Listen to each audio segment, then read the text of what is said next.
জমি ওই আব্বা ভাগাভাগি করে দিচ্ছে না, সমস্যা এ রেস্ট্রি করে নেয়, ও নিয়ে যায় এই অবস্থাতে।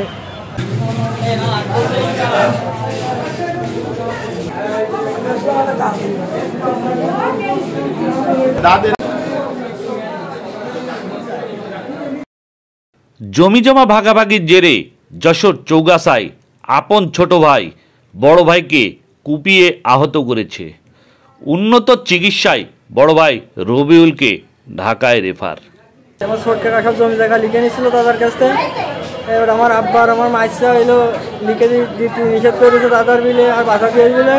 আগে একদিন আব্বার ধরে আস আমার দুটো গুণির ধরে মেরেছে, আমি বাড়ি ছিলাম না, আমি ইউনাইটেড হাসপাতালে চাকরি করি। ছোট কাকা মেরেছে আমার দাদার ছোট ছেলে। এবার আজকে আবার ওরকম কোথা থেকে কি শুনে এসেছে, আব্বার কি হয়েছে, বাড়ি আব্বা দুপুর মাঠের থেকে বাড়ি এসে ভাত খেয়ে 11টার সময় ঘরের ভিতরে শুয়েছিল। ও নাই সেই ছুরি নিয়েছে, বুকি চাকু মেরেছে, পেটে চাকু মেরেছে, কোপ মেরেছে। এখন সদরে এসে আমি শুনলাম কিরা কিরা ও আমার ওই কাকে একা যে ওরকম হঠাৎ করে যে মেরেছে। আমার ওই বাসায় ছিল, সে পায়ে ধরে জড়ায় ধরেছে। ঘরে যখন চাকু নিয়ে যাচ্ছে তো এসে শেষ করে ফেলাবো, মাঠর করে ফেলাবো। মাঠে এলো আমার জমি এলো করে খাচ্ছে এইসব করছে, এলো চাকু মেরেছে। ছোট ভাইয়ের দায়ের কোপে দেহের অঙ্গ ছিন্নভিন্ন হয়ে গুরুতর আহত রবিউল ইসলামের মেজ ভাই আলম জানান, আপন ছোট ভাই ইব্রাহিমের সাথে জমি ভাগাভাগির দ্বন্দ্বের জেরে আজ সকাল 10:30টার দিকে ইব্রাহিম দা দিয়ে আচমকা রবিউলের ঘরে ঢুকে একের পর এক কোপ দিতে থাকে রবিউলকে। এ সময় ইব্রাহিমকে ঠেকিয়ে গুরুতর আহত রবিউলকে উদ্ধার করে চিকিৎসার জন্য তার স্বজনেরা যশোর জেনারেল হসপিটালে নিয়ে যায়। সার্জারি বিভাগের চিকিৎসক প্রাথমিক চিকিৎসা শেষে রবিউলকে উন্নত চিকিৎসায় ঢাকায় রেফার করেন।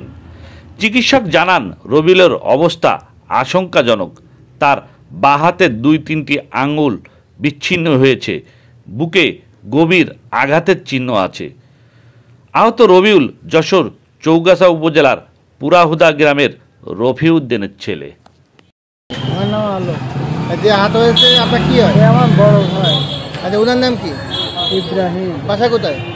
আমার ছোট ভাই, বাসা পুরাহুদা। কি আছে বলেন? এ পারিবারিক সমস্যার জন্য মারামারি করেছে, সমস্যা জমি জায়গা নিয়ে।